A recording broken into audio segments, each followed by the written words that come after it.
Naftalan deyəndə ilk olaraq ağlımıza nə gəlir? Kurort, spa, huzur, gözəl bir məkan və əlbəttə ki, Naftalan nefti. Və bugün biz burada Nafta Sağlamlıq Mərkəzinin açılışındayıq. Bu komfortlu oteldir. Sovet dövründə də mehmanxana kimi fəaliyyət göstərib və Naftalan haqqında ilk qeydlər hələ Nizami Gəncəvinin əsərlərində yer tapırdı. Təsəvvür edirsiniz.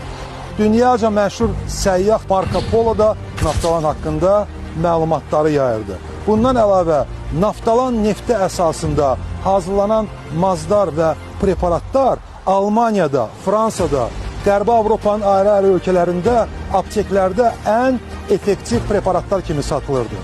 Bugün Nafta açılır, Naftaya gəlin, sağlamlığınız haqqında düşünün və unutmayın ki, xəstəliyin qarşısını almaq daha asan və ucuz başa gəlir. Nəinki sonra xəstəlikləri müalicə eləmək.